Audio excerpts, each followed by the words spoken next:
ningún problema, ¿no? Si van a pegar, no. Como dicen los colombianos, si me van a pegar, no me regañen, ¿no? Pégueme una vez. Bien, bueno, y ese es un poco bueno, el camino. Obviamente, pues Mario ha encontrado su camino en el medio de la Kabbalah y como es un erudito, aprovechó sus doctorados para empezar para escribir libros, investigaciones y Claro. todas sus investigaciones terminaron en libros de doctorado, así que Sí, ahora sí, no sé si va por el doctorado 10 11 no sé. no tengo Algunos idea, coleccionan pero trofeos, algunos coleccionan figuritas y él colecciona doctorados. Entonces, así es, así es. pero bueno, es una eminencia muy grande y ciertamente no, no todo el mundo le es fácil seguirlo a Mario también, porque cuando No, él enseña habla, habla habla como que a te una sabe de velocidad todo. que hay que entenderlo y hay que seguirle porque él transforma y relaciona de una manera que uno te necesita 20 libros alrededor más o menos para, Claro. para ver de qué está hablando. Eh, Lo, Aparte la rapidez con la que habla. pero más ¿Te allá de acuerdas eso, que lo Mario, entrevistaste yo cuando sí lo empezó entrevisté a la Mario en un tema pandemia? muy importante que era el tema de que acontecía mucho para mí, era muy fuerte, que era el tema de los conversos, según la Kabbalah. Ajá. Minerva, no sé si alguna vez has visto esa entrevista que le hice a él hace 2 años atrás en la Oh, pandemia. no, no creo. Si entras ¿Dónde Pero está? cuéntame, a YouTube, me interesaría, cuéntame. Está en YouTube? está en YouTube, buscas Cantor Gastón, Mario Sabán y aparece una Ah, ok, entrevista ok. que yo Ajá. le hice a él sobre, justamente fue uno de los comienzos de Torapia, sin llamarse Torapia. Yo estaba en la parashá de Lej Leja, que era que justamente cuando Abraham y Sara aparecen en el mundo de la Biblia.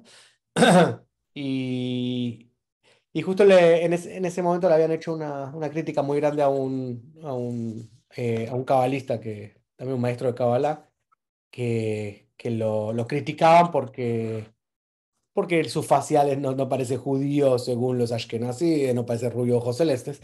Entonces, había como unas críticas en Facebook que le están dando y a mí me dio mucho pudor. Entonces lo llamé a Mario el jueves y le dije el viernes te quiero entrevistar, ¿a qué hora te puedo entrevistar? Me dijo la hora de Barcelona, yo lo entrevisté y fue una entrevista muy importante para mí y para mucha gente, especialmente que quiere seguir el judaísmo, gente que se convirtió, gente que está pensando en convertirse, gente que está llegada a llegar al judaísmo por medio de la Kabbalah, pero que no le interesa convertirse. Entonces era la Claro. pregunta, ¿qué significa, o sea, las conversiones o los conversos según la Kabbalah? Una entrevista muy linda con él. Al Eh, doctor Lightman de Israel, ¿lo conoces? ¿A ¿Tuviste quién, la perdón? oportunidad? El doctor Lightman en Claro. Israel. Doctor Lightman. Sí. Lightman, sí, Miguel, sí. Palabras mayores. Palabras mayores, un divino. Ujú. Bueno, estas son almas muy lindas. Mario también es una persona divina. Oh, sí, sí, sí. Entonces ahí, bueno, es que nos conocemos con Minerva. Incluso una de las primeras participantes que tuvimos en Terapia también era del grupo. ¿Se acuerdan que vivía en Portugal? Ah, sí. Se me fue el nombre ahora. Sousa de apellido, creo. Bueno, So- entonces hoy tenemos la Parashá, que en realidad yo estoy como hablando de la Parashá que ya pasó, pero porque veníamos así para poder hablar de Deuteronomio en general, y justo empezaron las clases después que pasó Dvarim, entonces la semana pasada Bat Hanami, ahora estamos con Ekev. Eh, Ekev es una parashá interesante, todas las parshiot que aparecen ahora, las porciones que aparecen realmente en el libro de Deuteronomio son parshiot interesantes. Y todas nos dan una pauta y nos dan de alguna forma una enseñanza linda para recorrer las 7 semanas que se están recorriendo hasta llegar a las altas fiestas, ¿sí? Para entender un poquito mejor qué es ese mundo de la Teshuvah. Eh, Según los cabalistas, recuerden que la palabra Teshuvah, eh, nosotros traducimos Teshuvah como arrepentimiento, como volver a las raíces, ¿sí?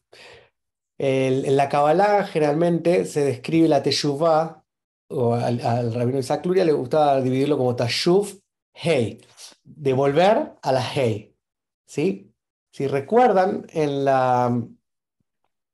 en, si recuerdan el árbol de la vida, obviamente, ¿sí? La mayoría de ustedes. eh, Sí, y tenemos el tetragramatón puesto o sobrepuesto sobre el árbol de la vida, ¿sí? Tenemos Yud, que son las... A ver si tengo el árbol de la vida acá para que lo vean raro. Son más... Las tres superiores. Serían las primeras dos superiores, es la Yud, ¿sí? Binah es la Hei.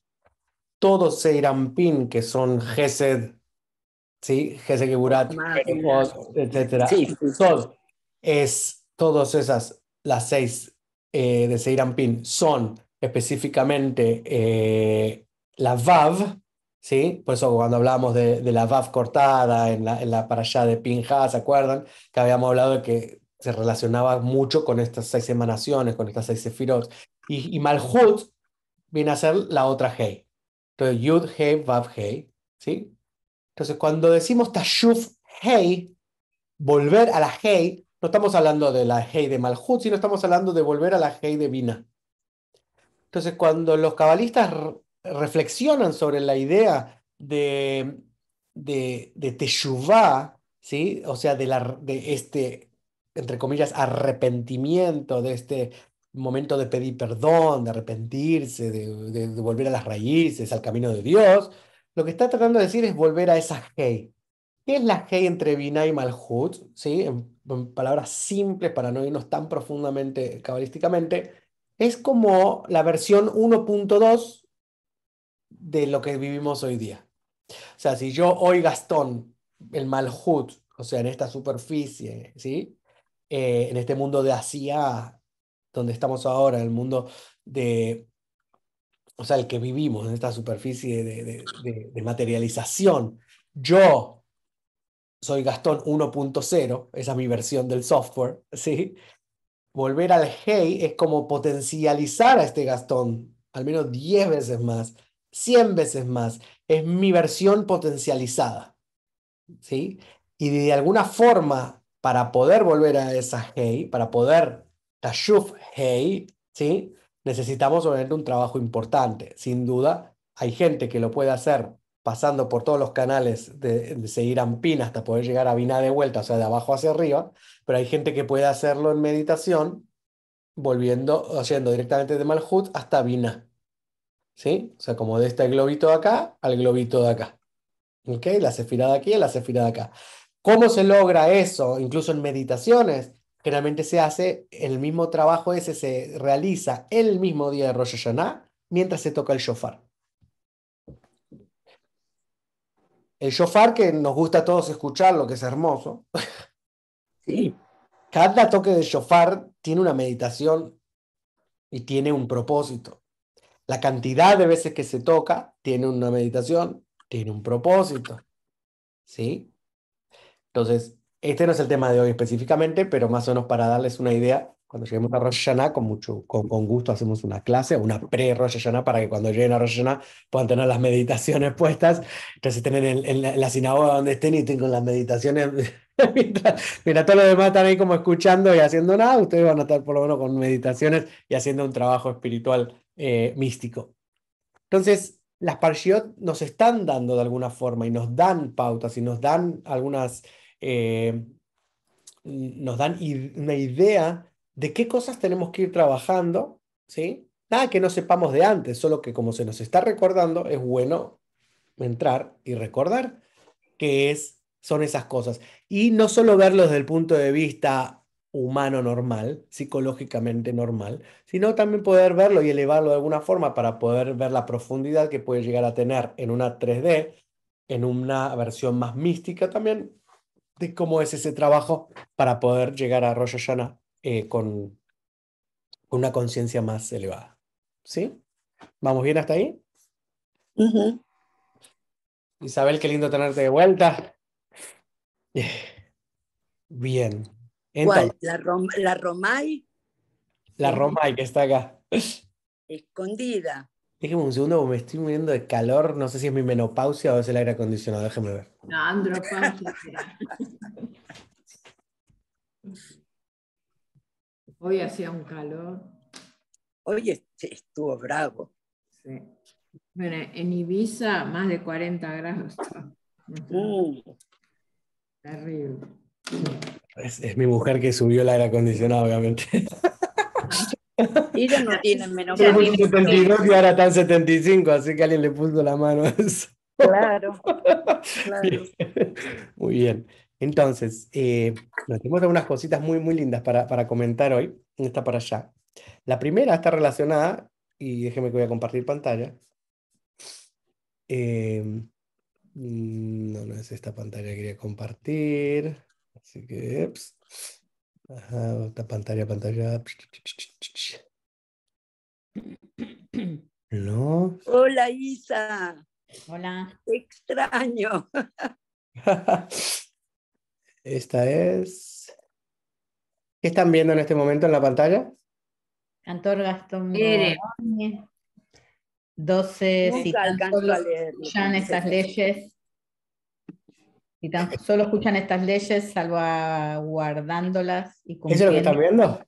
Sí, ¿eso era o no? ¿No están viendo algo que dice Torapia español, Ekef? Sí, Sí. pero Sí, empiezan el número 2. Ah, ok, estabas leyendo ya. Ah, ok, no, es que Isabel siempre, de las alumnas estas que claro, es la ideal. Las adelantadas. las adelantaba, el adelantado, como decían Empezaban en el número 12, por eso. los Lelutier. Exacto. Dice, y si tan solo, así empieza la para allá. Y si tan solo escuchan estas leyes, salvaguardándolas y cumpliéndolas, entonces Dios tu Señor recordará el pacto y el amor con que hizo un juramento a tus padres. Acá empieza una parte que a mucha gente nos hace con mucho ruido en el estómago, ¿sí? Que es esta idea de si hago las cosas bien, entonces Dios me va a bendecir, y si hago las cosas mal, Dios me va a castigar. Abro las puertas, abro el telón para comentar sobre este tema. ¿Qué les genera a ustedes esta idea de, y si tan solo escuchan estas leyes, entonces te va a ir todo bien, y si no, te va a ir para el culo? ¿Sí? No, ahí no dice que te va a ir mal, solo dice que si las cumplís, si las escuchás, entonces Dios va a recordar el pacto y el amor con que hizo un juramento a tus padres. No habla de si no lo haces. Correcto. Después más adelante lo dice. Y Por ahí después en más la próxima adelante, para pero allá, y en la que viene, en la casa en la que viene, aparece 20.000 veces la idea esta de si lo haces bien, y si no lo haces, te va mal. ¿Cuál es cuál es cómo entienden ustedes el tema este de Yo hacer no las cosas bien y no entiendo, hacerlo yo no bien? entiendo a un Dios que castiga. ¿Vos no entendés un Dios que castiga? No, Pero Ok. yo te voy a decir que los más ortodoxos, o No, sea, habla de vos. no, te quiero comentar, cuando yo compartía, yo era directora de castellano, el director de hebreo, el primer director que compartí, le decía a los chicos, si no haces esto, Dios te va a castigar. El segundo que vino, que yo le pude hablar, le dije, ¿por qué no decimos, si haces esto, Dios te va a ayudar? O sea, para mí el castigo es como, no sé, es algo que a mí me suena más a, no sé, al catolicismo, porque mis amigas que eran católicas, todo era, Dios me va a castigar, Dios me va a castigar. No sé, me suena más a eso. Pero el judaísmo también tiene eso. O sea, Sí, la ya sé, mayoría, pero no me cuando estás suena hablando de la ortodoxia se basa en un judaísmo que es de penalidades, es por miedo a, por no puedo miedo, morir. pero no me gusta mucho. No, entiendo, ¿no? Y eso está bien, porque cada uno tiene libre albedrío, o sea, de realmente ver cómo se siente con este También tema. es una cuestión de causa y efecto. Ajá, ok. Correcto. Causa y claro. efecto natural. Si estás guiando, estoy solamente por decir algo, un ejemplo. Si estás manejando y estás en un símbolo de para y sigue, pues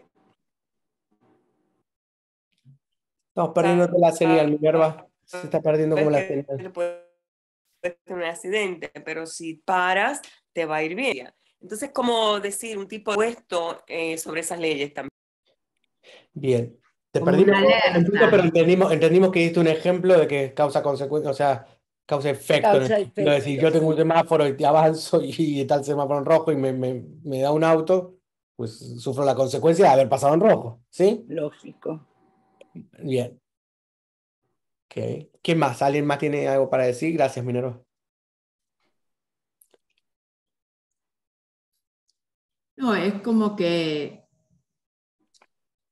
si uno cumple las leyes y todo, es como que te dan una alerta de protegerte, de cuidado.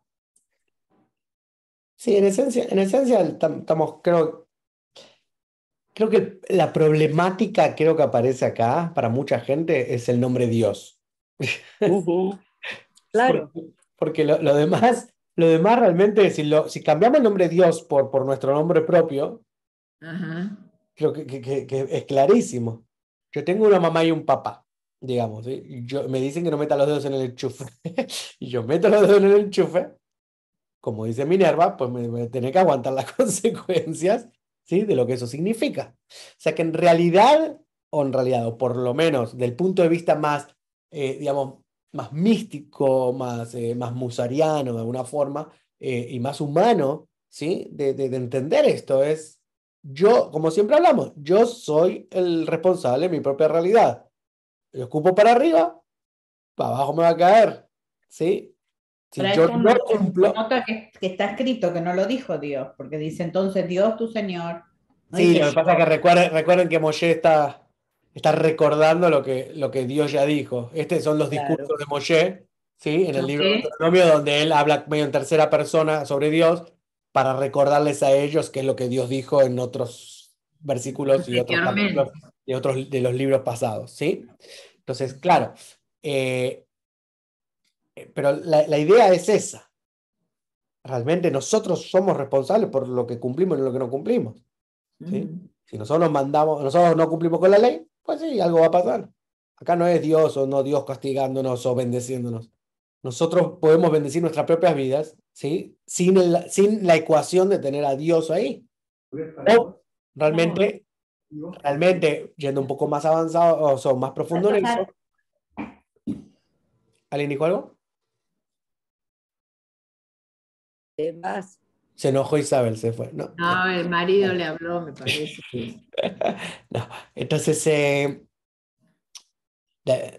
perdí el hilo un segundito. No, que somos Y sos responsables. responsable. Somos responsables en el sentido también que nosotros nosotros también somos Dios, ¿sí? O sea, somos grados de imagen y semejanza, ¿sí? Tenemos una tercera parte del alma, la llamada Neshama, que tiene una parte divina en nosotros, ¿sí? O sea, no hace falta siempre tener un Dios ahí arriba que es el que castiga o bendice, sino que nosotros nos autocastigamos y nos autobendecimos. En otras palabras, somos dueños de nuestras propias bendiciones, somos dueños de nuestras propias penalidades. ¿Sí? Cuando hablamos en pesas constantemente de qué somos esclavos hoy, nadie nos puso una pistola en la cabeza para decir yo soy esclavo de mi celular. Yo soy esclavo de mi trabajo. Tú tienes siempre la elección de ir o no ir. Obviamente hay consecuencias. Pero yo puedo elegir levantarme un día y decir no quiero trabajar más y no trabajas más. Nadie me Vas a obliga a tener trabajar. las consecuencias de Que es la consecuencia de lo que significa no ir a trabajar o no ir a la escuela, pero yo tengo la elección de hacerlo. ¿Verdad? ¿Sí o no? Es que elegimos, por eso cuando uno dice, no, yo tengo que, no, tú eliges tú eliges ir a la escuela, tú eliges tener hijos, tú eliges cuidar a tus hijos, tú eliges ir a trabajar. Siempre hay una elección. Lo que pasa es que no siempre yo siendo niña no puedo elegir no ir a la escuela, suponete. Claro que sí puedes elegir, que te va a Sí, caer tu papá y me tu mamá de mandan. cachetazos y te van a gritar y todo Padre eso, te ¿sí? manda. Bueno, No, pero vos puedes elegir no ir. sí. Sí. La realidad de todo es que siempre vamos a encontrar la vuelta, pero realmente siempre tenemos la elección. Nosotros elegimos lo que hacemos. Entonces no nos podemos culpar o culpar a otros, ni a la sociedad, ni a Dios, ni a nadie, por lo que elegimos hacer. Nosotros elegimos ser más observantes o decir que quiero cumplir esas leyes judías o no. Yo elijo si quiero viajar el Shabbat o no. ¿Sí? Todas son elecciones. Entonces es importante entender que cuando dice, Él te amará, mira, si cambiaran todo esto por la palabra, traten de hacerlo para adentro. Si tan solo escucho estas leyes, salvaguardándolas y cumpliéndolas, entonces yo recordaré el pacto y el amor con que hice el juramento con mis padres. O sea, cambien la palabra Dios por ustedes. ¿Sí? Yo me amaré, me bendeciré y me haré numeroso. Primero tiene mucho más empoderamiento. Empodera mucho más. Cuando pensamos siempre de un tercero Me y un... gusta más. ¿Cómo? ¿Te gustó? Es como que me hace más sentido que una tercera persona elija por mí. Más bien yo lo hago. Y sí, Dios nos dio el libre albedrío para poder hacer esto. Y nos dio el poder de Exacto. tener una parte godly, o sea, de tener una divinidad, un divine spark, ¿sí? De tener esta chispa divina. Pero nosotros tenemos el poder de hacer esas cosas. Y cuando elegimos mal, elegimos mal. O nos equivocamos. Tengo una pregunta, Gastón. Sí, Minerva. Cuando se habla de libre albedrío, cuando hablas de que sí tengo una elección, y si decimos que nosotros somos a la imagen y semejanza de Dios, podemos decir entonces que también Dios tiene elección. No Y como libre albedrío, pero sí Él elige también. yo creo que sí. Yo sí creo que sí. ¿Tú qué crees? Fíjate, en un momento yo pensé que no, que Él dio libre albedrío y sí o sí o no. Pero como que ahora, de ese punto de vista, puedo ver lo que Él también tiene elección. Y sí. Que Dios también tiene elección. ¿Y cuáles serían? Y yo digo que puede elegir cuándo uno va a vivir o no va a vivir. Básicamente esa es una gran elección. Pero ¿en qué se basa? Hay que ver en qué se basa, Sí. que Él resuelva. Aún que así, uno va a vivir discúlpeme, o no va pero, a seguir viviendo. pero aún así, Graciela, perdón que interrumpa, pero aún así nosotros elegimos cuándo vamos a morir también. Que fue un preacuerdo. Según la Kabbalah, nosotros hicimos un preacuerdo. Y nosotros firmamos un contrato. Así fue una elección nuestra también firmarlo y saber cuándo nos vamos a ir. Que nos acordemos cuando estamos en esta vida, que porque eso fue antes de intrauterino, o sea, de entrar o sea, antes de que De mamá diera reencarnar. luz, ¿sí? Realmente nosotros firmamos un preacuerdo. Y además, nosotros mismos elegimos a nuestros padres en dónde íbamos a nacer y qué lengua queríamos y qué profesión íbamos a tener. O sea, que al fin y al cabo, hasta esa elección tuvimos antes de. Según la Kabbalah, claro. Pero Bueno, a veces me cuesta no aceptarlo, me cuesta incorporarlo. ¿no te gusta que te haya elegido como mamá? Sí, me encanta. Minerva Mirta es mi mamá. Qué bien. Ella no es calva como yo, pero... Entonces, esto es un punto interesante, ¿sí? ¿Por qué digo esto? Porque, salgamos un poco de la teoría y la belleza de realmente de lo que estamos hablando, para traerlo un poco más a lo que nos acontece hoy, a este periodo de tiempo que este sábado, domingo, va a empezar el último mes del año judío, ¿sí? Para los que hablamos español, Elul, el último, se llama, ¿sí? Nos acordamos, Elul, el último. Y es un periodo donde nosotros podemos repensar las elecciones que hicimos, pensar en las elecciones que hacemos constantemente y ver cuáles son esas elecciones que no nos trajeron bendiciones. Tal vez aprendizaje, y el aprendizaje puede llegar a ser una bendición, según cómo lo veas. Todo es una actitud de la vida, todo es como uno lo ve, por eso existe esa esfera que no se ve mucho, que se llama Da'at, que es la perspectiva, ¿no? La que te da perspectiva a todo en la vida. Y realmente podemos repensar qué cosas hicimos, qué no hicimos, qué nos gustaría cambiar. Y todo eso lo podemos hacer porque tenemos ese libre albedrío. ¿Sí?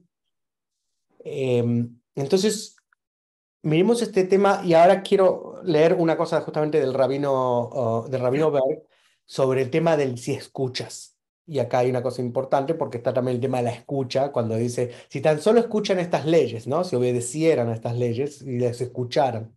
Entonces, aquí voy a cambiar una cosa, vamos a leer a ver si lo encuentro. Mi pantalla, acá. Bien. ¿Alguien quiere leer? Leo. Ekev comienza con el versículo y, en consecuencia, si ustedes escuchan, en un momento dado todos tenemos desacuerdos con la gente y eso está perfectamente bien. El problema es que la mayoría del tiempo normalmente no escuchamos el punto de vista de la otra persona. No lo escuchamos porque no queremos escuchar. Creemos que ya sabemos toda la información y siempre creemos que tenemos la razón. Pensamos internamente, si escucho lo que fulano tiene que decir, tal vez él tenga la razón. Entonces yo tendré que decir que cometí un error y no hay nada peor que eso. Este rechazo a escuchar no solo nos lastima en nuestras relaciones personales, sino que últimamente bloquea nuestra conexión con la luz. Cuando nos distanciamos de los demás, el Creador se distancia de nosotros. Está escrito, Dios es tu sombra. Si nos movemos, nuestra sombra también se mueve, precisamente a la misma velocidad y dirección que nuestro movimiento. Conforme nosotros actuamos con los demás, Dios actúa con nosotros. El Creador no puede darnos más de lo que nosotros le damos a los demás. Esto no quiere decir que Dios se enoje con nosotros cuando actuamos egoístamente, sino que nuestras acciones en este mundo son como un boomerang. Si hacemos el bien regresa a nosotros. De igual manera, si causamos dolor, el dolor regresa a nosotros. ¿Sigo? Un segundito. ¿Un comentario al respecto con este tema?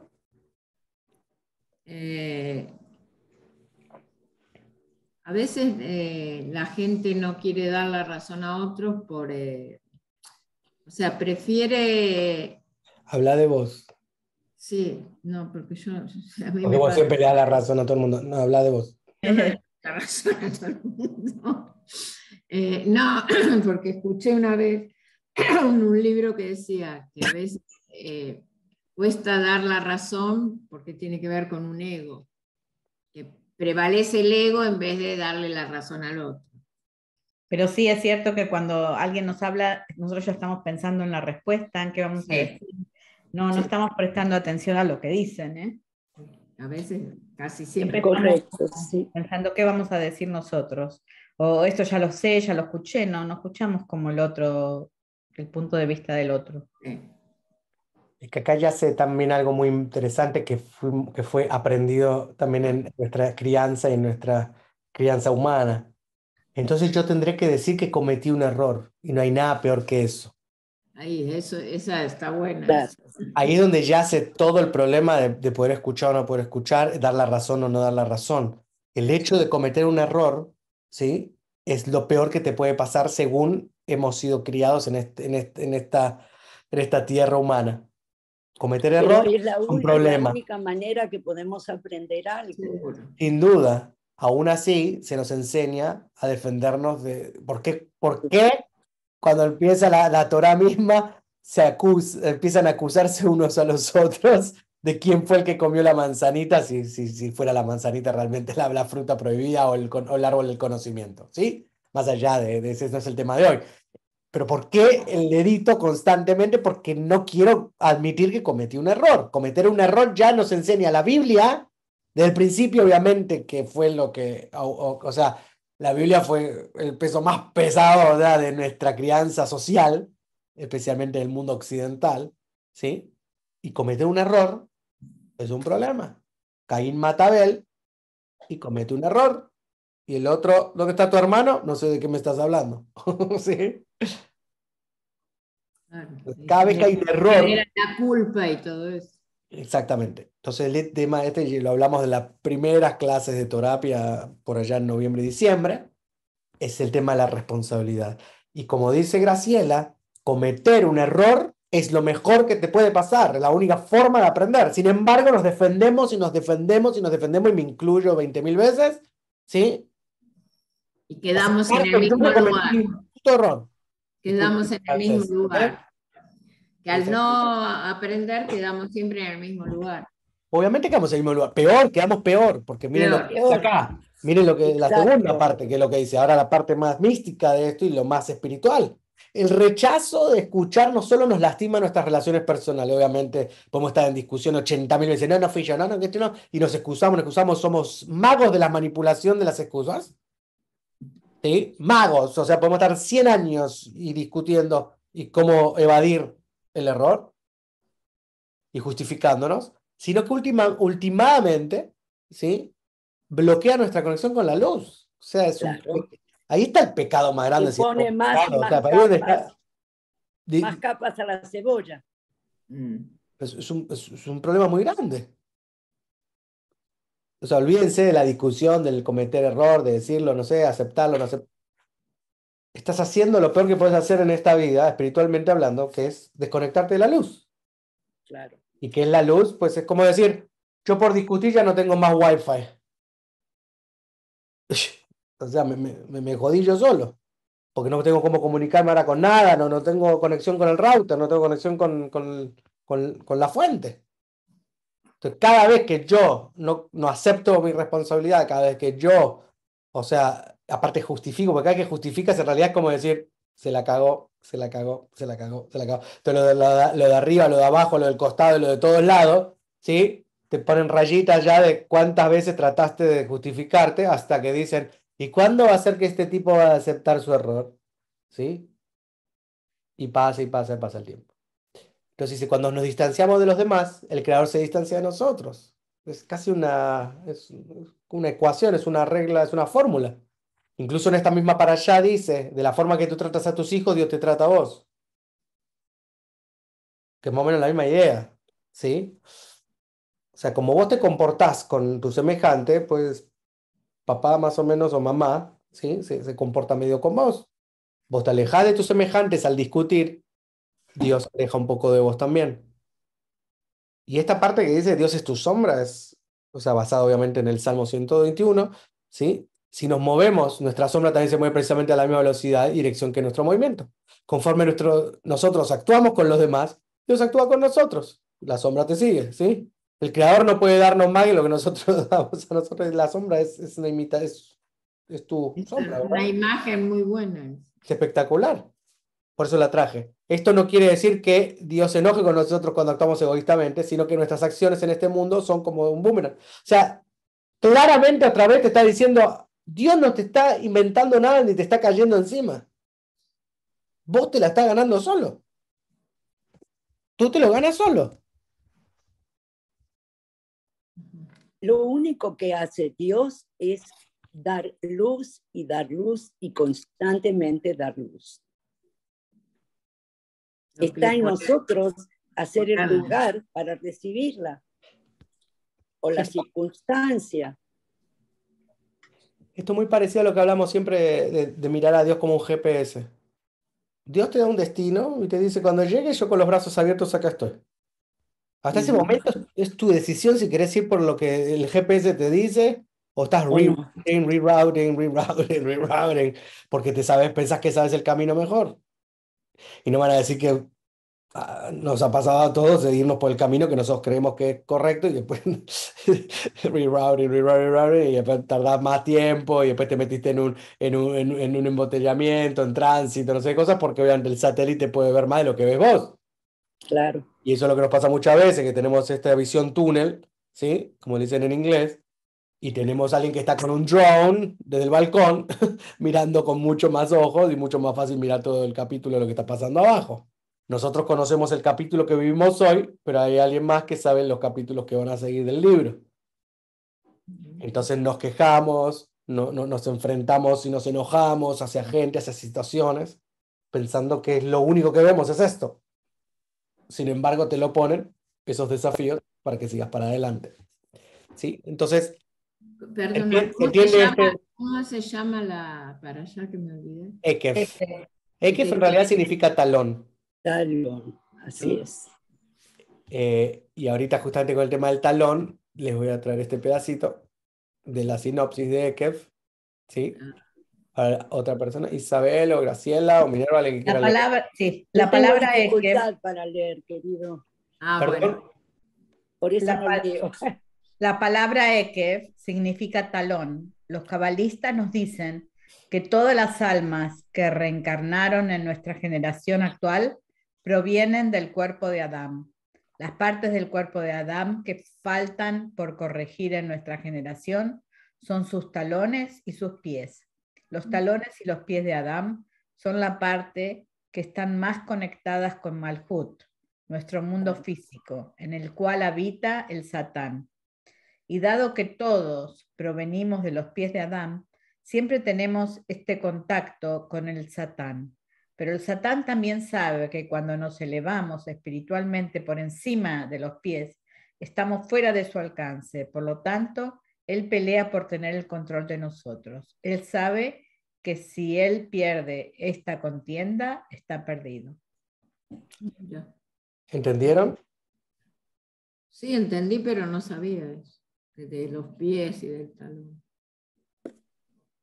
Bien.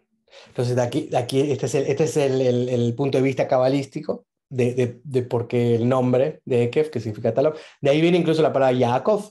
Yaakov significa que estaba agarrado del talón del Ekef, de su hermano Esav, cuando los mellizos nacieron, ¿sí? Por eso lo llamaban Yaakov. Bien. Pero ¿y de dónde sale esto de que Adán lo que tenía mal eran sus pies y sus talones?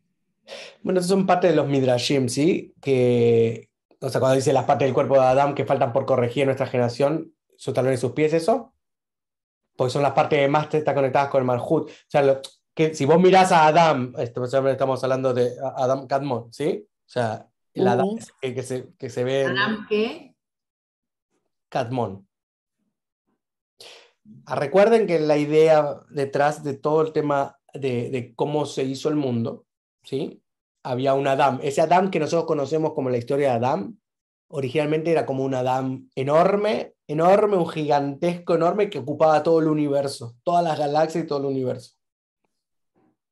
¿Sí? No sabía. ¿Se lo pueden imaginar? Como si el dedito de Adán tocara planetas de otras galaxias. O sea, era enorme, ocupaba todo el planeta y todo el universo y todas las galaxias, había así por haber. Es la primera vez que lo escucho de Yo eso. también. Bueno, recuerden, entonces les voy a hacer una clase enorme sobre el tema de Adán, ¿sí? Tenemos un Adam Arishon y tenemos un Adam Kadmon. ¿Ok? Es Cadmón. ¿Qué quiere decir Cadmón? Cadmón es de los primeros. Kadmon es de los primeros, como la palabra Kedem, ¿sí? Ah. Se refiere a lo primero. Adam Arishon también es el Adam primero.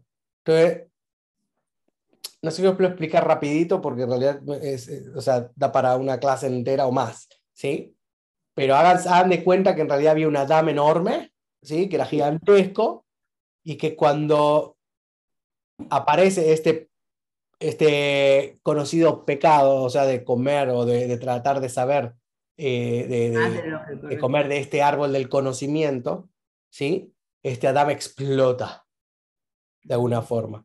Y cuando este Adam explota de alguna forma, todos esos pedacitos que quedaron, o sea, de ese Adam, fueron a parar a todas las almas del universo. Y nosotros cargamos con ese pedacito, cada uno de nosotros.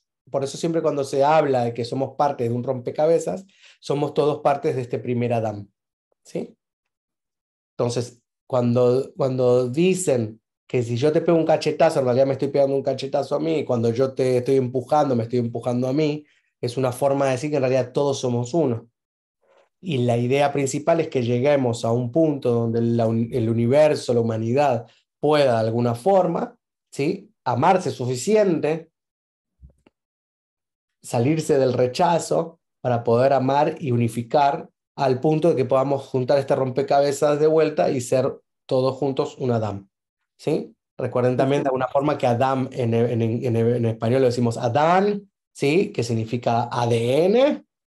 Todos cargamos con el mismo ADN, somos todos, o sea, de una forma iguales. Adam en hebreo es Aleph Dam, o sea que es que en nuestra sangre está la divinidad, la Aleph, ¿sí? Dam se recuerdan que es sangre, y Aleph es una de las representaciones obviamente de la conexión y una de las divinas.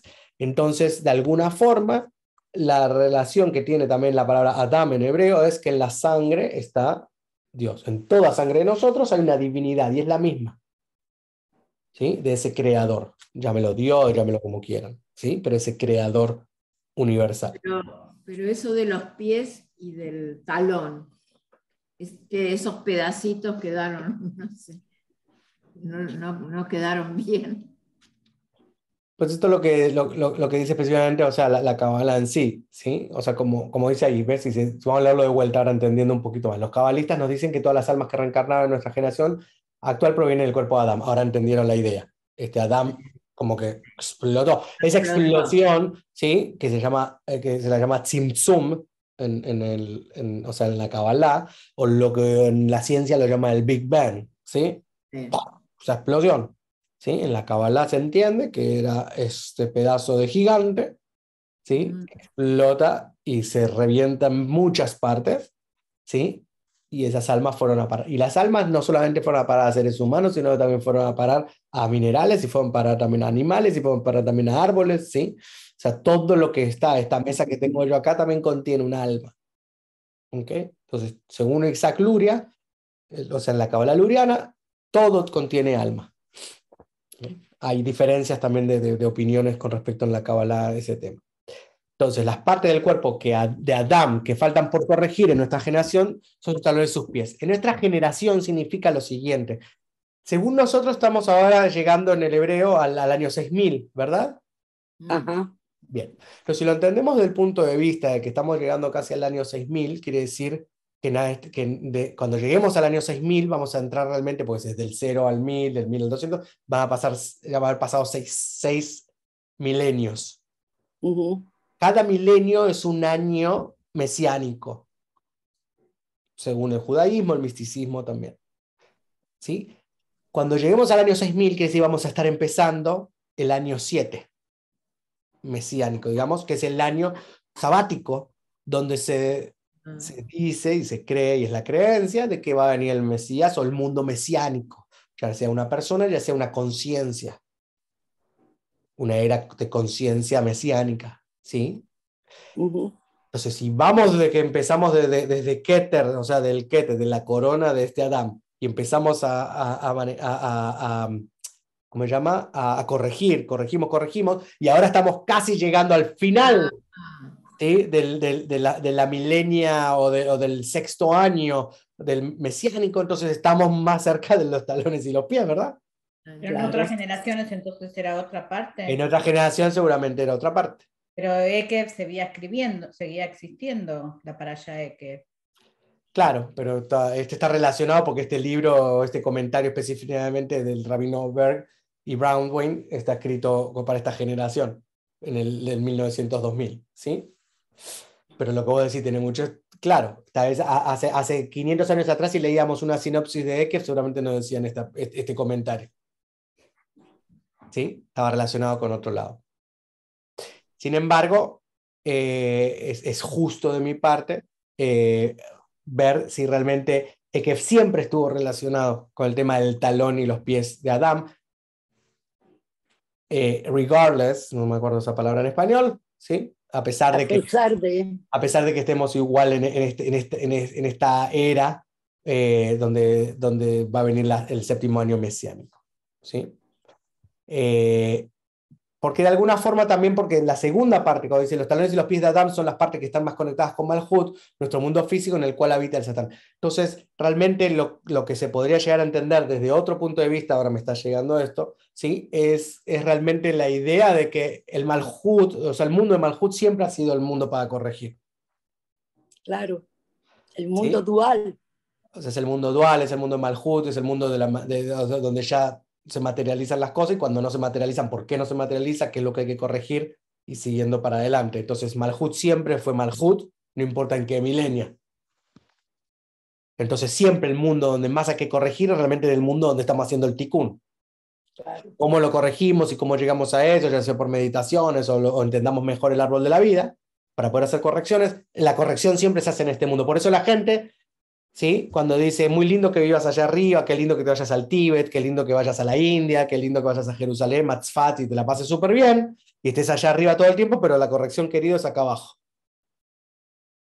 ¿Sí? Incluso Mario Sabana en un comentario de Rosh Hashanah el año pasado de Yom Kippur decía específicamente eso, diciendo el que no arriesga realmente no sabe si realmente corrigió algo, porque el que nunca hace nada, nunca lo van a criticar, porque no se mete en nada, no dice nada, no se arriesgó. Se equivoca, No se equivoca, la pasa súper bien, pero va a llegar de vuelta, o sea, por donde vino, le van a decir no hiciste un carajo.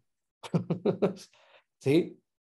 Entonces, la realidad es que vinimos a Malhut a corregir, a equivocarnos, a reconocerlo, a repetir los errores y volver hasta que podamos encontrarnos.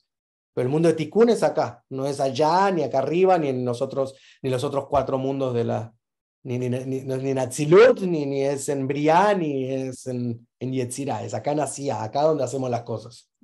¿Sí? Entonces yo creo que también va por ese lado, Isabel. Para que. Decime, ¿cómo ensamblas con esto lo que es arriba es abajo?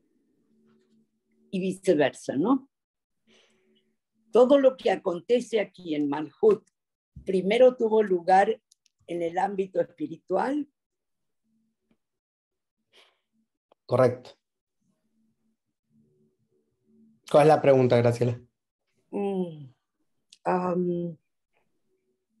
¿Cuál es la pregunta? Estamos hablando de Malhut. Sí.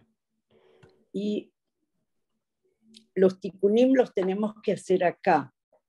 Sí.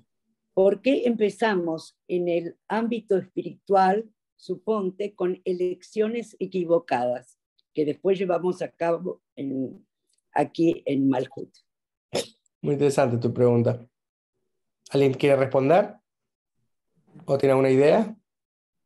No, porque si es como se dice que arriba, lo que Claro. pasa arriba pasa abajo, ya empezamos equivocados Lo que entonces. Graciela está diciendo, ya empezamos equivocado y Exacto. obviamente este es un reflejo de lo que ya equivocadamente hicimos arriba. O puede ser que esté todo bien arriba y en el camino nos vamos equivocando. Muy bien, madre, ¿eh? Ya. ¡Epa! Che, aplauso a Mirta, está. Exacto. ¿Qué pensás sobre eso, Graciela? Lo que dijo Mirta. O sea, todo bien empezó arriba, pero en el camino pues hubo tropezones, hubo cosas y acá ya abajo llegó medio tergiversada la cosa. Mira, si acá hacemos cosas para el lado equivocado, lo que provocamos es un tohu vabohu arriba. ¿Cierto? Es Claro, como decir, lo que estás diciendo es que, o sea, tu pregunta al principio parece ser como diciendo que en realidad ahí arriba no puede haber caos, porque es allá arriba. Claro, es decir, si arriba es el mundo espiritual, exacto, ¿cómo podemos comenzar arriba con caos que después traemos abajo? Pero la pregunta es, ¿qué nos hace pensar a nosotros que en el mundo espiritual o del mundo de emanación, o sea, el mundo de Atzilut, ¿sí? Allá en el Lama Atzilut, o sea, no hay caos? ¿Qué nos hace pensar que allá arriba todo es bonito y lindo? ¿Qué me hace pensar eso? Minerva, ¿tú qué crees?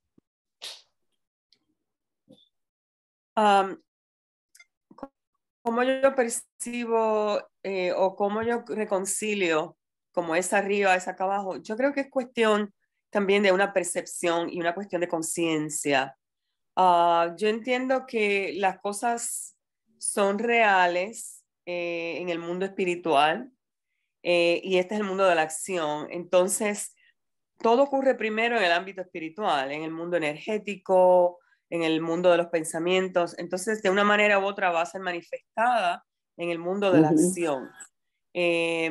Entiendo yo que el problema existe en mi percepción. Hay una desconexión de cómo yo percibo el mundo espiritual de manera que no lo percibo. O muchas personas dicen, bueno, yo no sé, no percibo a Dios o no percibo lo espiritual y caminan como ciegos. Entonces, lo que yo acciono o lo que yo vivo sigue creando como un mundo espiritual de acuerdo a mis acciones. Entonces, ahí es como un ciclo. Entonces, yo creo de acuerdo a cómo percibo, pero el mundo espiritual siempre ocurre antes de una manifestación física. Es como lo puedo. Es como un poco complicado porque cuando uno decía lo que ocurre arriba aquí ocurre abajo, es como que arriba siempre es todo ideal. Esa era la idea originaria. Pero por lo que dijiste ahora, puede haber caos, porque también yo había escuchado que si uno hace algo equivocado abajo, repercute arriba, o sea que arriba Claro, puede haber caos también, exacto. no siempre es la maravilla. Ahora, Porque uno cuando comete errores, por ejemplo, hace promesas y no las cumple, hasta sí, decir te llamo más tarde sí, y después se olvidó, le conviene decir bli neder, porque eso que con neder hay consecuencias arriba sí, por no haber cumplido. es un poco... Isabel, Pero es así, ¿o no, Gastón? te estás agarrando el velo ya. Ahora me complica todo esto. No, pues es una discusión muy linda. Sí, porque yo tenía la idea que todo empieza arriba, pero en forma ideal y todo maravilloso, pero me acuerdo de otras clases que hice hace mucho de Kabbalah que decía eso. Si yo tengo errores abajo, repercute arriba. Bueno, Entonces, no acabamos de decir que si nos distanciamos de nuestros semejantes por no dar la razón o por no aceptar error, estamos desconectándonos de la luz. Si nos Claro. desconectamos de la luz, quiere decir que, parecido a lo que estaba diciendo Minerva, tenemos una percepción muy diferente realmente de lo que es arriba. O sea, empiezo a ver como sin anteojos, ¿entendés? No sé, yo sin anteojos. Usted como ven sin anteojos, pero yo en este momento a mí me veo todo blurry, me veo todo borroso, ¿sí? Pero cuando me pongo los anteojos, ¿sí? Entonces tengo como una conexión de vuelta de mi vista con lo que esta es una realidad espiritual, digamos. no, porque lo que no me queda claro es porque todo se hace, se vive o no sé, aparece primero arriba y después baja, eso es lo que... Entonces, yo pensé que era todo maravilloso, pero Pero es que no, ese mundo que está allá arriba no está creado por los creadores del Lego. es uno mismo. Somos nosotros allá arriba, es nuestro mundo etérico, es nuestro cuerpo causal, como quieran llamarlo, sutil, ¿sí? O sea, es somos Nuestro nosotros mundo mismos ideal. emanando allá arriba. Entonces también tiene que ver con qué conciencia, un poco lo que Minerva estaba diciendo, también que tiene que ver con una cuestión también de conciencia, ¿sí? O Como sea, que como mi arriba conciencia, mi mundo de emanación, mi mundo de Atzilut puede ser muy diferente al mundo de Atzilut de otros, ¿sí? como que es mi mundo ideal, lo que fuera, lo que sería Pero mi de acuerdo perfección. a mi conciencia. Bueno, estamos muy filosóficos. No, pero muy importante. Sí, Interesante, sí, pero vamos a avanzar un poquito para que no se... sí, Pero es importante entender eso. Siempre tiene que ver con qué conciencia tú ves las cosas, con qué conciencia tú accionas en la vida. ¿Sí? Tu mundo se va a expandir también. ¿Ok? Entonces, siempre la idea de expansión. Te contraes a veces dentro de lo que fuera la humildad, ¿sí?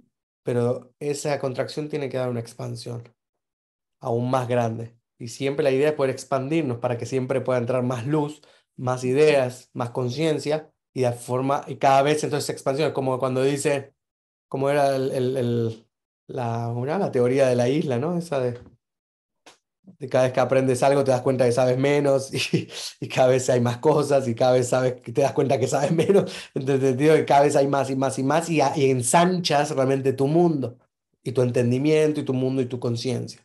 Esa es la idea de por siempre agrandar, agrandar, agrandar, y esa es la expansión que necesitamos. Cuando tengas más expansión, incluso acá en el mundo de acá abajo, pues se va a expandir allá arriba también. ¿Sí? Bien, entonces. Creo que no estoy compartiendo pantalla, ¿no? No. Ahí va. Bien. Ay, ¿dónde estás, querido? Chrome, terapia acá. Bien.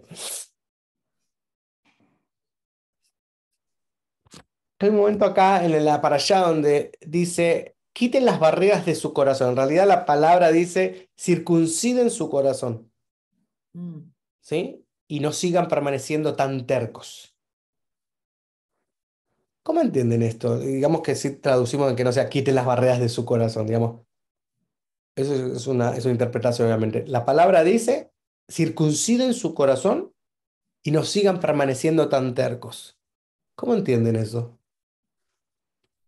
¿Qué significa circuncidar el corazón? Cortarlo, abrirlo. Cortarlo, abrirlo, o sea, cuando circuncidan el pene, realmente no lo cortan ni lo abren, sino que más Y quizás el sacan una Y capa. sacan sacan la una parte, piel, el la prepucio, parte una piel que externa. cubre, Claro, ¿sí? claro. Bien, entonces si tuviéramos que traducir eso o asemejarlo, asimilarlo con el tema del corazón, ¿cómo se podría llegar a interpretar y y por qué lo maneja, o sea, con un término o lo asimila con un término de no sigan permaneciendo tan tercos por tener el corazón circuncidado? Perdón, incircuncidado. O sea, Claro. ¿qué relación hay entre la terquedad con tener el corazón circuncidado o no? Como que está más duro el corazón, digamos. Si no le sacas esa capa, Ajá, Para que se ablande un es poco. más cerrado, más duro. bien, entonces, bien, perfecto. Entonces, Eso también está relacionado con eso del error y o sea, no ser tan tercos en querer ser el perfecto, digamos, y no dar la razón a otro.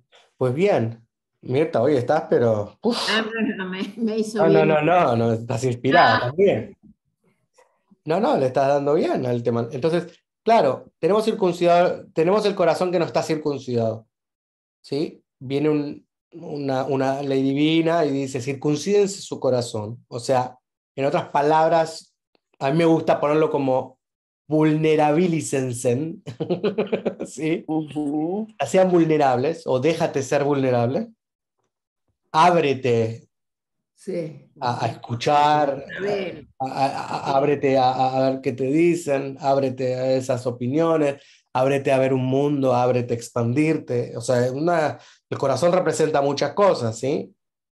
Incluso el corazón en el mundo rabínico, ustedes saben que no significa realmente corazón, ¿verdad? No. Muchas partes de nuestros órganos fueron usados y se usan mucho en el hebreo, y lo usamos incluso en nuestro español eh, para poder definir cierto tipo de emociones, ¿verdad? Me dio por el hígado, Ajá. Ah, me cagué de la risa, ¿sí? Uy, me meé de la risa, ¿sí? ¿Qué se más? puso Me dio, verde de envidia. me dio una corazonada. O sea, usamos nuestros órganos para poder hablar de emociones, ¿sí? Claro. Y eso no es nuevo porque obviamente saben que en el mundo incluso terapéutico, holístico y todo, y ya en el mundo ya jasídico, incluso cabalístico, pues se habla muchísimo de cómo obviamente los órganos y las enfermedades, ¿sí? Lo hablamos muchas veces, son la manifestación del alma. ¿Ok? Entonces, cuando uno Ujú. dice, por ejemplo, en hebreo, Simulev, ¿qué significa? Lev significa corazón y Pónganle Poner corazón. atención. poner atención. Presta atención. Sin embargo, ¿qué significa? Uno realmente literalmente dice Simulev, Poner el significa corazón. pon tu corazón. Cuando lo estás realmente tratando de decir en el coloquial, presta atención. Claro. ¿Y qué relación tiene entre pon tu corazón y presta atención? Es tan duro, como dijo Isabel, que Yo voy al principio con la palabra Teshuvah. Cuando hablabas de la palabra Teshuvah al principio, lo que quiere decir Teshuvah tiene que ver con el corazón. Entonces, cuando hablabas de que a veces no queremos escuchar a otros, que la intercalo ahora con la palabra Teshuvah, entonces ahora se habla del corazón. Si con el corazón yo hago Teshuvah, pues entonces con el corazón yo escucho al demás para poder entender al otro. Qué lindo, ¿no? Entonces, abrí tu corazón, viste que hay canciones que dice abre tu corazón. Claro, claro. Bueno, en el mundo rabínico, el corazón era el cerebro. Es que el corazón tiene un cerebro. En nuestro cerebro está Keter, ¿verdad? Pero el corazón tiene un cerebro. Y solamente cuando nuestro corazón está en contacto con el Keter de nuestra cabeza es cuando se puede permitir seguir subiendo y hacer las conexiones con la luz. Muy interesante eso. Pues en ningún momento casi uno habla, en la Torá casi no se habla del moaj, que es el cerebro, Ah, sí. ¿sí? Generalmente siempre el corazón está de por medio, como símbolo de cerebro, como símbolo de emoción. Pero en este caso lo que está diciendo, trayéndolo a la Teshuvá, incluso que estaba mencionando Minerva, es abrir tu corazón también a experiencias nuevas. Abrir tu corazón o ser vulnerable, a pesar de que hayas tenido una situación traumática, una experiencia traumática. O sea, si fuera por como está escrito de esa manera y si fuéramos que no abriéramos nuestro corazón, pues nunca nos enamoraríamos de vuelta, si pasamos por un divorcio, si nos peleamos con un amigo o nos traicionaron, o sentimos que nos traicionaron, o perdimos un trabajo, o nos fuimos muy mal de un trabajo, lo que fuera, no daríamos la opción, o sea, una segunda oportunidad a la vida, a Claro. vivir, a sentir. Ujú. ¿Sí? Entonces, esto es lo que más o menos lo que está tratando de decir según pues, la interpretación rabínica, y nos sigan permaneciendo tan tercos, en el sentido de no solo la terquedad, de no escuchar, sino también de no permitirte vivir. Recuerden que habíamos dicho la vez pasada, o sea, vivir el presente es vivir. Vivir el pasado y no poder controlar el futuro es muerte. Ujú. Lo único que da vida es El presente. el El presente hoy. que vivimos hoy. Eso es muy Lo importante. único verdadero. ¿Eh? Lo único verdadero, porque el pasado ya fue. Exactamente, el pasado no lo podemos cambiar, el futuro no podemos controlarlo. Entonces, lo único que tenemos, entonces por eso lo llaman que eso es la muerte. Y lo que es vida realmente es el presente. El hoy. Es lo que te da, lo que vives en el presente en este momento. ¿Qué es lo que más nos cuesta vivir? Vivir ese famoso mindfulness, ¿sí? Es eso, es poder vivir en este momento lo que yo tengo en este momento. Claro. Eso es vida. Es lo único que puedes presenciar. ¿Sí o no? Sí. Bien. Entonces después viene con una parte muy interesante, donde dice, entonces esto es importante para el tema de la teshuvá, es el perdón, ¿sí? El perdonarte a ti mismo por haber vivido esa experiencia que no te permite ser vulnerable, abrir tu corazón, circuncidarlo, mostrarte como eres, no con caretas, no con roles, no con, ¿sí? Sino realmente mostrarte como realmente eres. Y lo más vulnerable que puedes hacer es realmente ser lo más coherente y lo más honesto posible. Es la única forma de crecer también, siendo honesto contigo mismo y coherente en todo lo que haces. Después dice Dios, o sea, Dios en este caso, ¿sí? El creador, el ser supremo, último y lo más, etcétera. Él es el Dios grande, poderoso e imponente, o sea, la tiene súper con todo, que no da consideración especial ni toma sobornos. ¿Qué significa que Dios no toma sobornos? O sea, uno va y le trata de dar la coima, le trata de sobornar a Dios. ¿Cómo se podría... ¿cuál sería la analogía o la interpretación, o sea, en la tierra, de tratar de sobornar a Dios? Mentirnos a Promesa. nosotros mismos, qué sé yo. Mentirnos a nosotros mismos. Isabel, ¿dijiste algo? Con promesas. Promesas. Ok. Las hipocresías en los templos, Ajá, ¿cómo que? como ir como gran señor con el talit y con la kipá y mostrar la cara de estar metido en todo, salir y olvidarse qué es lo que teníamos que haber hecho ahí adentro y cómo vivimos nuestra vida. No tan de acuerdo a la ley. Y cuando hacemos donaciones porque nos sentimos culpables, si alguna gente cree que le está favoreciendo o está ganando el favor de Dios. Claro. Bueno, la realidad O es que Dios toma lo soborno. hacemos para que los otros vean qué grande que somos. Bueno, no siempre, porque a veces se dona de corazón, como uno dice. Claro, Y a Claro. veces para que figure tu nombre. Más allá de lo que la otra gente quiere que vea o no, tal vez está en nosotros pensar que si hacemos esta donación o hacemos este acto de caridad, entre comillas, ¿sí? Estamos Por ahí ganando nos va el mejor. favor de Dios, como si estuviéramos Claro. sobornándolo, ¿sí? Claro.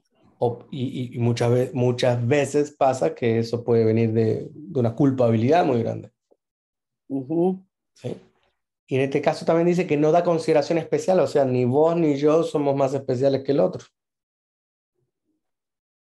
Está claro. No hay favoritismo. No hay favoritismo y acá continúa el próximo versículo, y dice, Él trae justicia al huérfano y a la viuda. Ama al extranjero. En este caso el extranjero no es solamente el extranjero ciudadano, sino también se lo llama el extranjero al que se convirtió y pasó a ser parte de tu pueblo, concediéndole alimento y vestido. O sea, Él no da consideración especial, sin embargo, trae justicia a estas minorías. Esta área de la sociedad, estas partes de la sociedad, que por alguna razón les falta una pata, ¿sí? El huérfano le falta padres, a la viuda le falta un marido, al viudo le falta una esposa, el extranjero es alguien que dejó toda su familia y sus creencias atrás, ¿sí? O su nación atrás para poder ser parte de la tuya, o sea que está más que todo solo. Entonces, a esas partes de la sociedad sí trae justicia. Ustedes también deben mostrar amor hacia el extranjero, puesto que fueron extranjeros en la tierra de Egipto. No olvidarse. ¿Sí? Entonces, esto es importante, este tema, de no solo no pensar que somos mejores que otros, no solo no pensar que podemos sobornar o hacer una acción que va a traer de repente favoritismo de parte del creador, sino que aparte no es una opción, es una mitzvah, es un mandamiento, buscar justicia para los que les falta una pata, los que están en disadvantage, en desventaja, ¿sí? Porque es fácil realmente cuidar al semejante, el que está con nosotros, nuestra familia y todo, pero realmente ver al que sí le está faltando, ¿sí? Hay que también realmente acercarse también. Quiero compartirles a ustedes, de terminar. Todo esto que leímos es de la... Es de la para allá. Es de la para allá de esta semana, sí. Recuerden que muchas de estas cosas ya se hablaron anteriormente, están en el libro de Éxodo, están en el libro de Levítico. Ahora son como de vuelta, como recordatorios que Moshe trae al pueblo, ¿sí? Para decir, en este mismo momento incluso les recuerda también que es una parte muy linda, en realidad se los voy a mostrar, cuando dice aquí...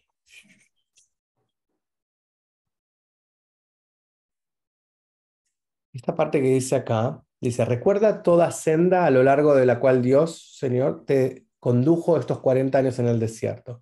Envió dificultades para probarte, para determinar qué hay en tu corazón, si cumplirías o no sus mandamientos. ¿Sí? Entonces, de vuelta, la idea de las pruebas en la vida. Es fácil cuando todo te va bien. ¿Sí? Mi mamá siempre decía crisis, crecimiento, a pesar de que no son la misma raíz, pero igual es realmente cuando crecemos, y generalmente nuestro crecimiento espiritual generalmente a raíz de un desafío o de una prueba muy grande en nuestra vida. Ahí es cuando hacemos a veces el clic. Y cuando no hacemos el clic, a veces vuelve y sigue hasta que hacemos el clic alguna vez. ¿Sí? Entonces, y cada vez vuelve peor. y sí, generalmente cuando vuelve, vuelve con intereses. Ajá. Eso es así. Sí, sí, eso, cuando vuelve, vuelve con intereses. Y sí, cada vez vuelve más fuerte. Me vuelvo para cargarlo, porque Sí, si claro. no se me corta en Entonces, un segundo. es importante esta noción de te envió dificultades para probarte, para determinar qué hay en tu corazón. ¿Sí? Parece un juego medio macabro. Pero sí, las dificultades se nos ponen a nosotros para ver en dónde estamos parados. Si vamos a responsabilizar a todo el mundo menos a nosotros mismos. Si vamos, o sea, pónganse en el lugar donde pasaron pruebas difíciles. Y pónganse en el lugar si alguna de esas pruebas pensaste por un segundo, por lo menos al principio, de que era responsabilidad tuya lo que estabas viviendo. No. Y generalmente no es tan fácil. Generalmente nos reputeamos y generalmente o sea, acusamos al mundo entero de lo que nos está pasando. Y cuando no encontramos, puteamos a Dios, porque no tenemos a quién. Pero no comúnmente lo primero que hacemos es, uy, sí, a ver qué es lo que estoy haciendo mal, por qué yo estoy pasando por esto. ¿Por qué me toca a mí? O por qué a mí, o como decía la mamá ¿Por de qué no a Evelyn, mí? decía, ¿por qué no a mí? ¿No? Ella que tenía una hija con síndrome de Down, y ella decía, ¿por qué no a mí? Sí, sí. ¿Sí? Y es una linda pregunta. En vez de decir, ¿por qué esto me está pasando a mí? ¿Por qué no a mí? Y ahí empiezas a hacer una introspección y ver qué es lo que estoy haciendo yo que me está generando esto. ¿Qué estoy haciendo yo que tengo estos doctores alrededor que me están, o sea, haciendo prácticas que nada que ver? ¿Qué estoy haciendo yo alrededor que está pasando? ¿Sí? Mi última pelea que yo tuve con mi hija, lo primero que me pregunté, más allá que yo piense que es una maleducada, ¿sí? ¿Qué estoy haciendo yo para que todavía ella me trate de esa manera? Sí, pero no desde el punto de vista de víctima, es qué es lo que todavía estoy haciendo yo para generar una hija que me trate así. ¿Me explico? Entonces, Sí, estos son los momentos de dificultades. Es para probarnos. ¿Qué determina qué hay en nuestro corazón? y poder llegar a buscar y encontrar que realmente todo lo que estás haciendo está bien y que es posible que el comportamiento de ella responda a otro tipo de acuciante, ¿o no?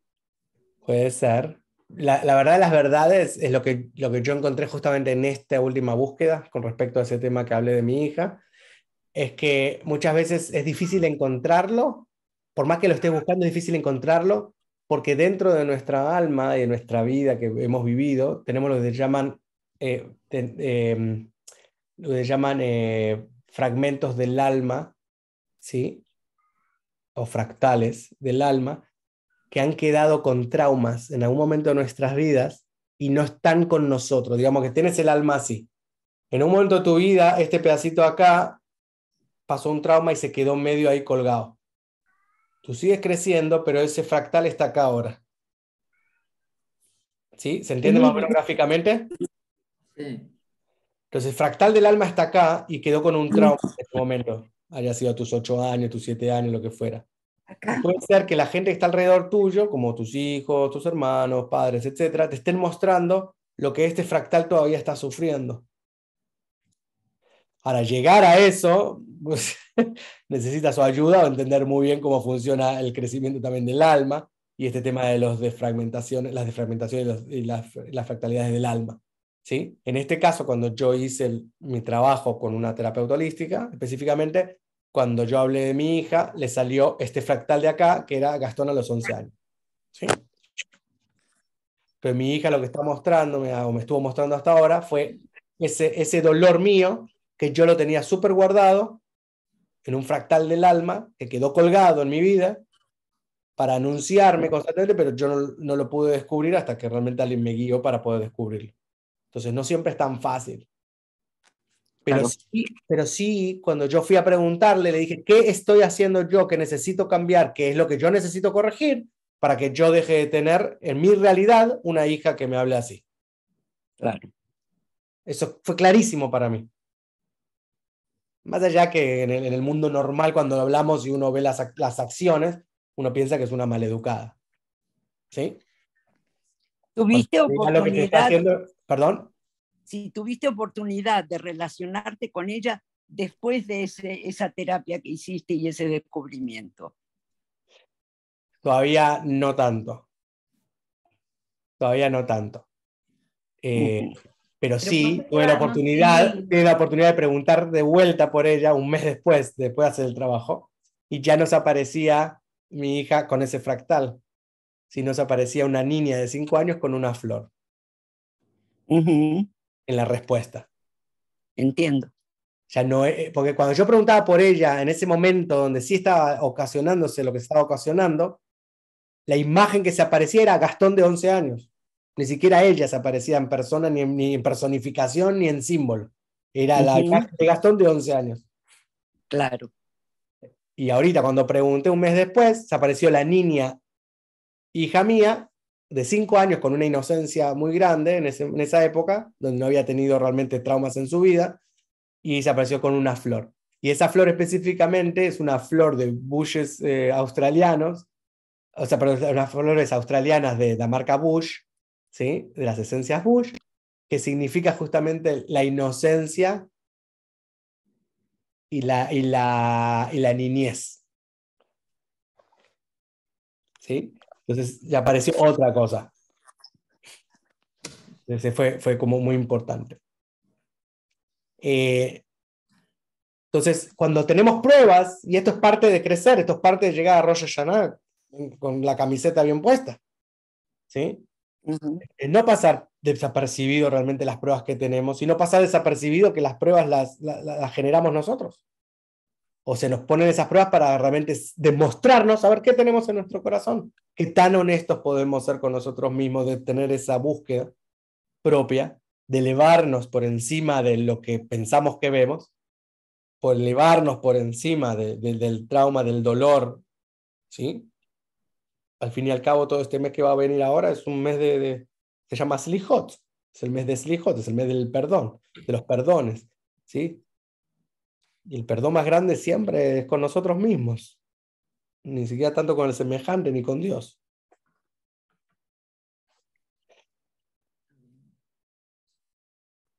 Y entonces acá dice, les voy a mostrar lo último, realmente quería mostrarles, porque obviamente es una para allá, o sea, como siempre tiene mucho para hablar todo, ¿sí?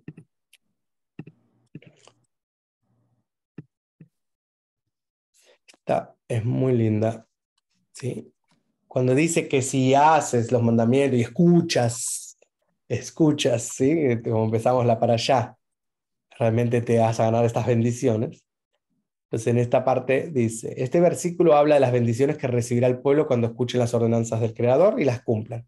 La recompensa de ocuparnos por los demás es que a su vez se ocupan de nosotros.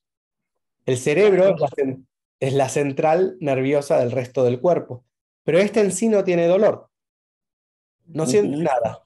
Sin embargo, todas las cosas que sentimos provienen de allí. Cuando somos como el cerebro, sintiendo a todos los demás, pero no sentimos nuestro propio dolor, recibimos más bendiciones en nuestra vida. Qué imagen buena. Es verdad, nadie dice me duele el cerebro. No. Claro. Porque realmente a Te nadie puede le doler duele. la cabeza, pero no es el cerebro. Claro. Todo lo demás te duele, es verdad.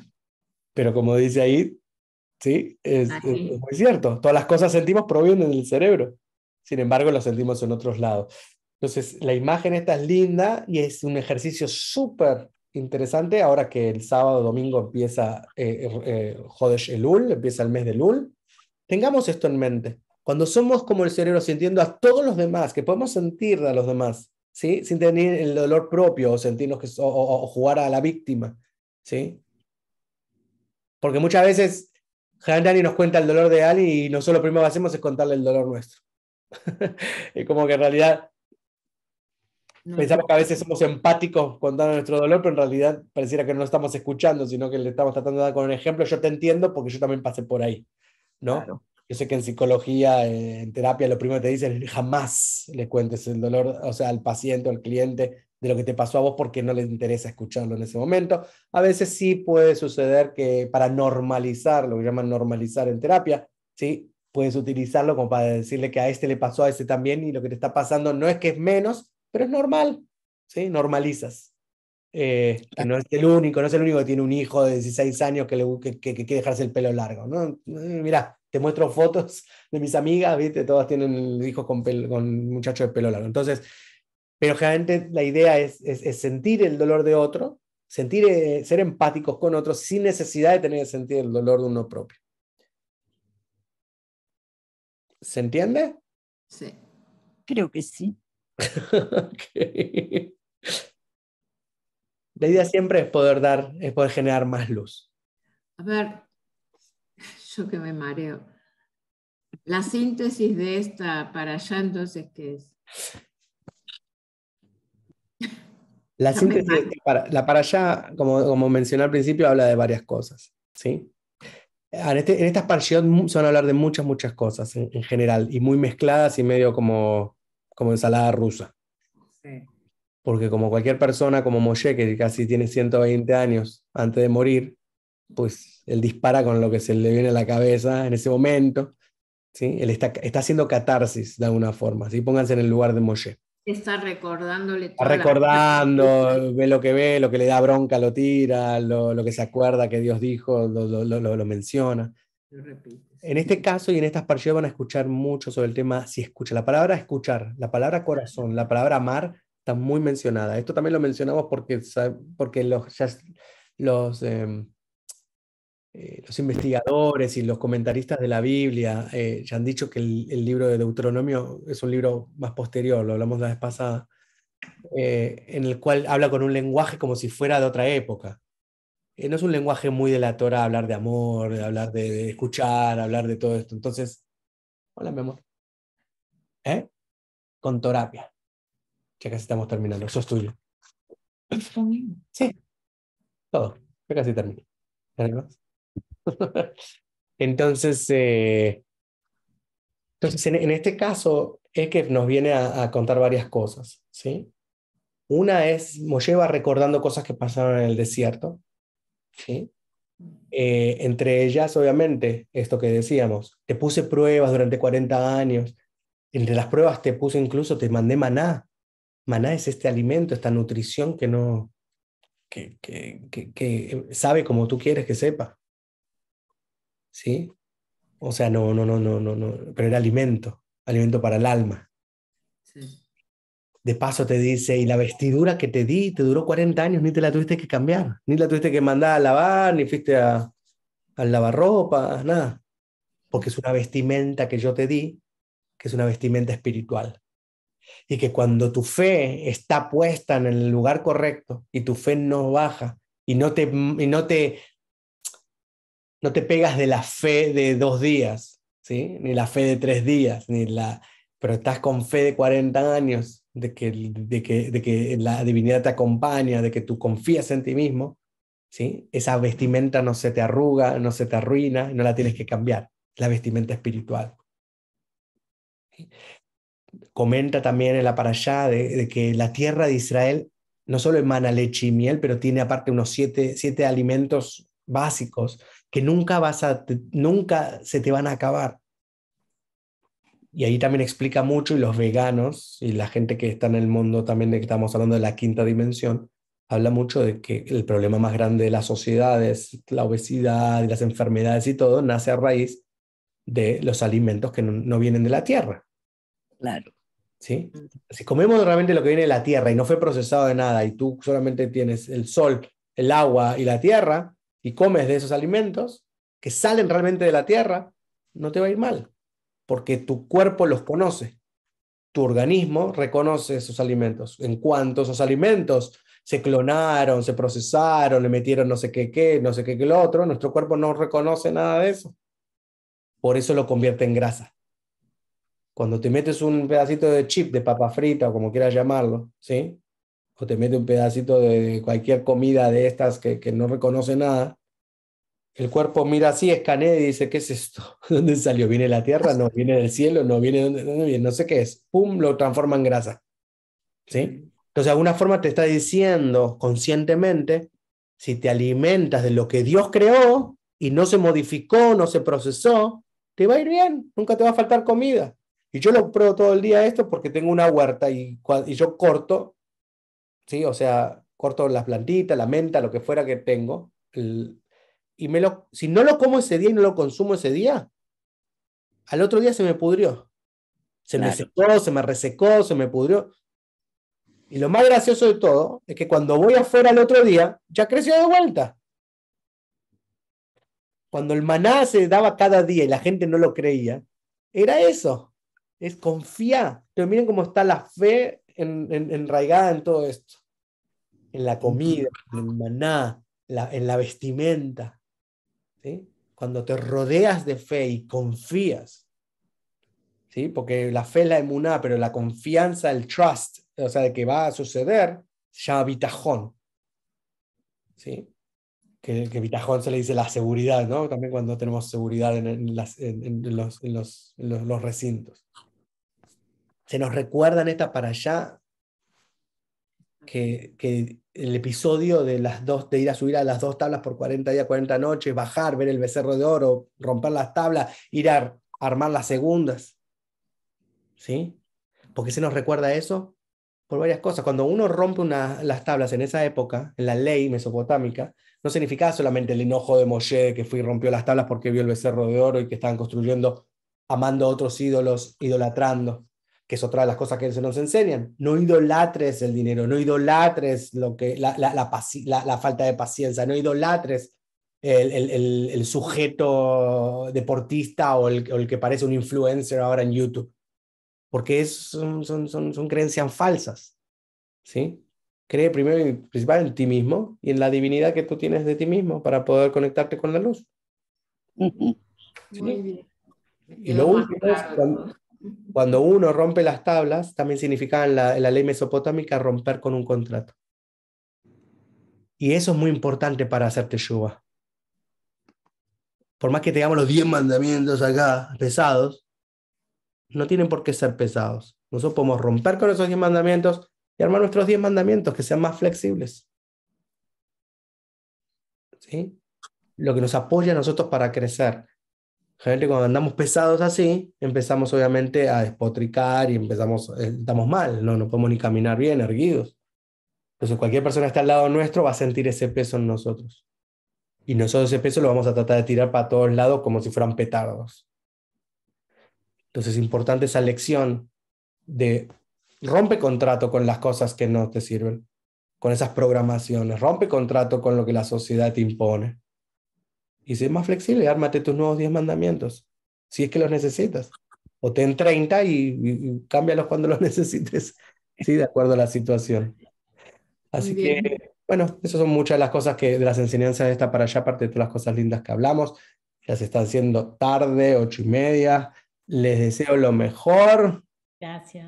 para que comiencen este LUL con un poco más de conciencia, ¿sí? Amén. Al Tashuf Hei, volviendo a esa Hei que es nuestro potencial. Traten de ver cuál es la versión potencializada de ustedes. Ujú. ¿Ok? Una preguntita, pero totalmente fuera de todo esto. Yo veo que vos estás con los libros de Berg, Sí. Philip Berg, y la pregunta es, ¿hasta cuándo, hasta los que escribió, hasta cuándo son considerados por vos o no hay un periodo de no consideración? Es decir, los que escribieron los hijos y la mujer, Uh-huh. ¿merecen tu mismo respeto que los del rabino Berg? Podés no contestarlo, ¿eh? No, sí, igual generalmente, este específicamente, el que tengo acá, es del Humash, de la versión de Humash. Está editado por Yehuda, que es uno de los hijos, pero fue escrito por Philip, basado también muchísimo en las cartas que él escribía con su maestro Bradway y otras, obviamente, citas que él tiene de otros, obviamente, de la Kabbalah pues, tradicional.